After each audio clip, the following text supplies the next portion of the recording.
In the side bend progression, I don't really feel any work in any muscle or anything. I would like you can give me any advice because I really want to know how to do the exercise. Feel something. Grace just sent me a newsletter that's about to go out. Let's take a sneak peek at that. We're gonna go over the side bending progression. So when I say side bending, we're talking about this stuff. You may have seen me do it on videos, or it could be called the QL extension. So the spine, obviously, we can round our back, but sometimes you'll feel back pain more on one side, a lot of times. And the natural urge you may start to feel is you want to pull a chair or want to reach. You just want to crank sideways, and that's what the symptoms of tightness are telling you. Now, it's good to know. It's good direction. Okay, I may have a difference left to right. My back does feel like it aches on one side more than the other. But what you can't feel, the relief may give you the direction, but relief chasing won't tell you what's a good step one. Because when you're chasing relief, what do you want? You just want the opposite of that. So if you're tight, you just want to stretch. If you're feeling tight on your right side laterally, you just want to go against it sideways. Now, that may be the fastest way to feel that specific spot, but that doesn't mean it's the safest for the other tissue, for your disc, for the nerves around it, for all the tissue around, right? So that's why side bending is the last step.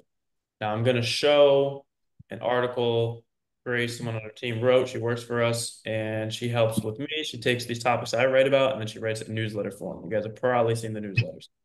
And I just want to go over it because it kind of breaks down the order of that. So let's see. Progression of lateral flexion. The QL in training lateral spine is arguably the last step of a low back rebuild. I won't make this like class, right? I'm not going to force you to lecture and read all of it, but understanding the deepest muscle, arguably one of them that we have in the core, is this side bending QL, quadratus lumborum. You can see it attached here. Can I zoom in? Yep, I can. Here. Now read what it does, right? So a lot of people can diagnose themselves. Lateral hip shift. I had this. If you take a picture of yourself from behind, you may see one hip is 2 inches higher than the other. That's a great diagnosis to be able to make of yourself. A good observation. It's not even diagnosis. That would be a lateral hip shift or pelvic tilt sideways. Well, pelvic tilt's that way. Lateral hip shift. Now, that doesn't mean that your answer right away to fix the QL that may be likely responsible involved with that, the answer isn't just to go against it because the QL doesn't only work side to side. So one, the tightness you feel laterally could be more than just this muscle. It very well could be your hip flexors as well, the other low back muscles on the outside, the spinal erectors and the things in between that size, even the deep abs and the psoas and the super tight ab wall that you may have.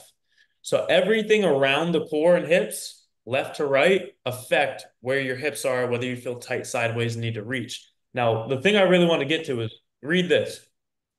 Quadratus lumborum. These are the functions it does. When you see this muscle and you hear people talk about it, you only hear, like in this program, sideways. That's how we work QL.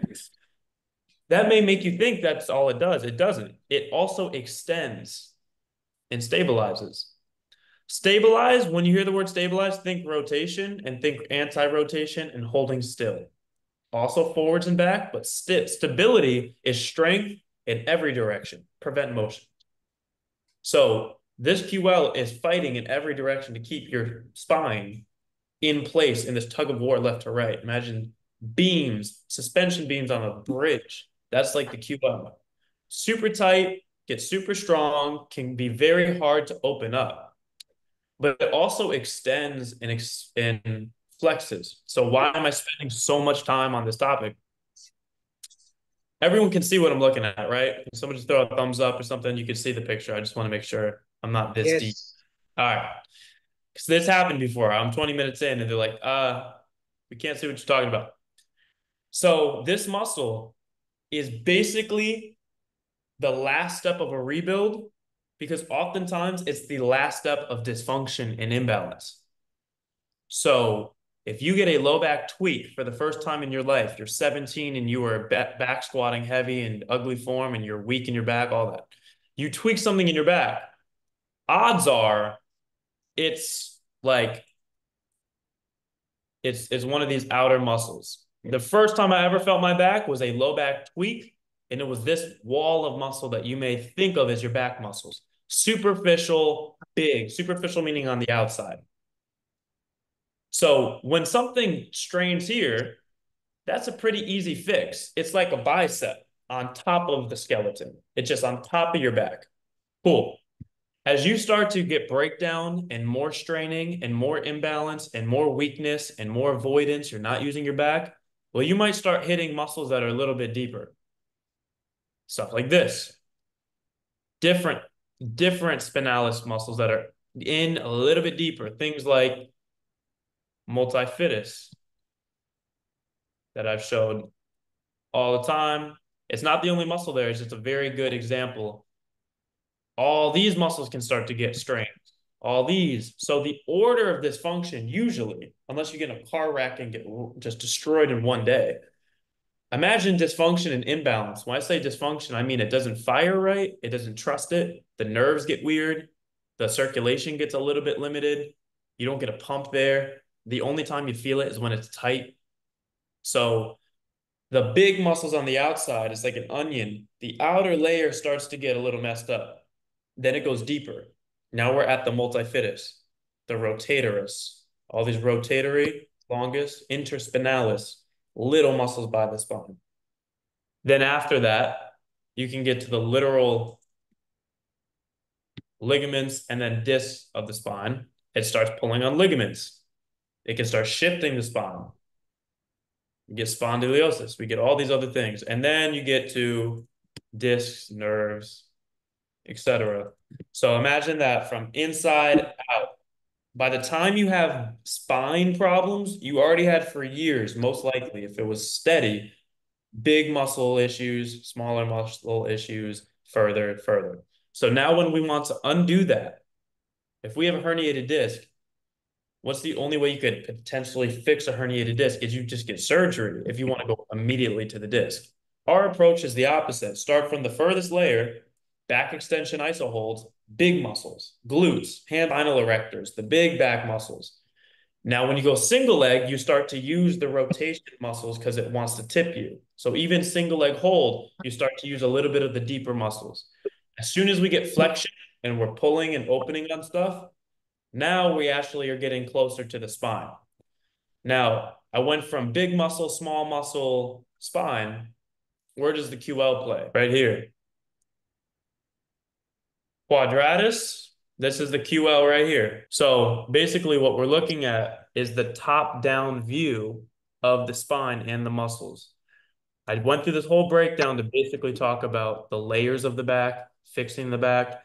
For the point of side bending, Juan, is the last step because training this stuff is so deep in the back.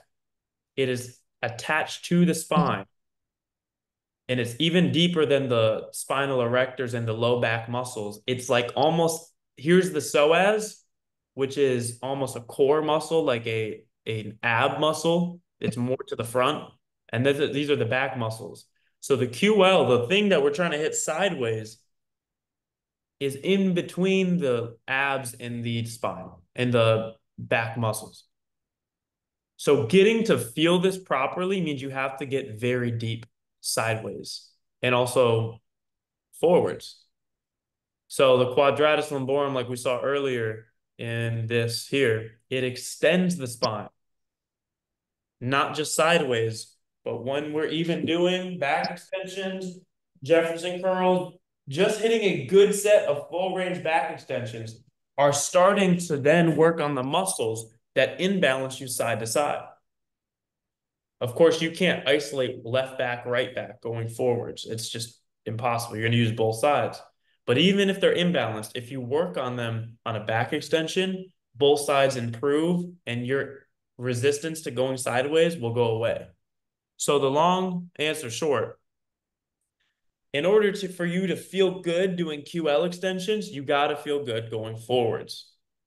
And that's what this is going to show. This is going to go out soon. If you're on the email list, you'll see it. But basically, the first step is forward flexion. You do holds, then you get to reps.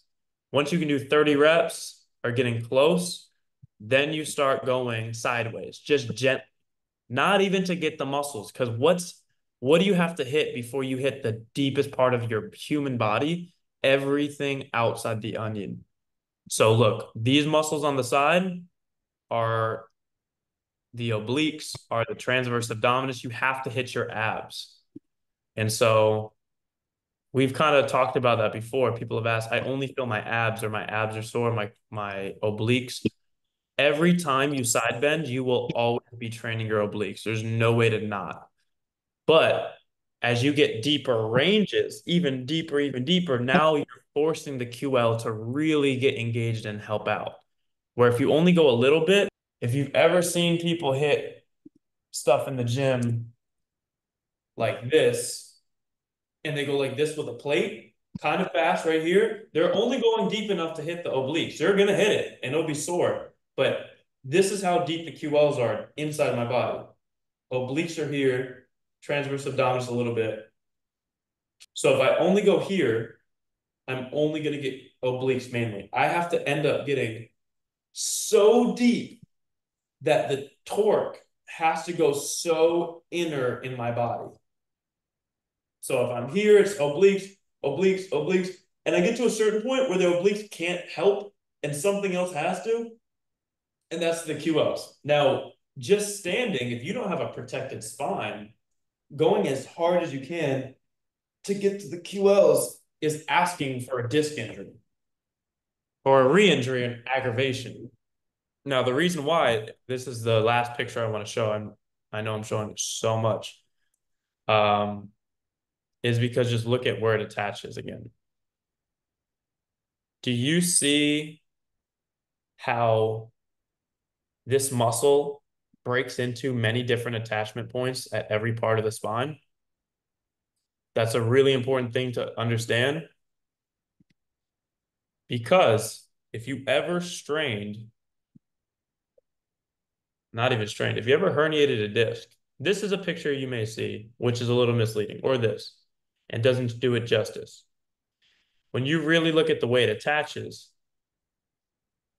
it's pulling piece by piece on every vertebrae of the spine. And what is in between pieces of vertebrae? The disc. And do discs normally herniate just posterior, or do they normally herniate laterally, a little bit to the left or a little bit to the right? It's usually laterally. So QL and side bending is the last test of, can your disc and the vertebrae walls and the ligaments and the nerves, can it handle being yanked on exactly where you herniated? So there's no rush to get to that. Whereas going forwards, forward flexion is pulling on it equally, left side and right side. The spine is getting pulled on, yes, flexing, but not in the direction of the herniation exactly. So long answer short, if you want to make your QL and side bending better, make the back extension as good as you can, and then open up right behind it, which is outer hip. Outer hip muscles go from basically the femur, the leg bone, up to the top of the pelvis, which is your hip. You see the QL muscles, how it goes from the spine to the top of the hip? So look, the QL attaches to this called iliac crest, the crest of your ilium, your pelvis. Just think hip. So it's like you got your QL pulling this way, you got your outer hips pulling this way, and they're attached at the same point. It's just like how the calf attaches behind the knee and the hamstring attaches behind the knee. If you try to get really flexible hamstrings, but you have really tight calves, it's not going to work. I just don't know anyone that can do a split that has tight calves all the time. You always end up stretching the muscle that's pulling on the bone below. So if you're trying to get deeper, you also need to make sure your outer hip strength and range, pigeon, outer hip drop set, 90-90, all that stuff is getting way better. Otherwise, you're going to feel like, oh, I'm way tighter on this QL, but maybe you're not. Maybe you're just tighter on the outer hip, and that's what keeps your pelvis from even pulling. It's so anchored down. So Lateral flexion is a lot. It's the last step because it's testing your spine the most, it's testing the muscles the most. It exposes tightness on so much, your hip flexors, psoas, the deep outer hips. So there's no stress if you're not feeling it. In the meantime, practice it for the sake of opening up more superficial things.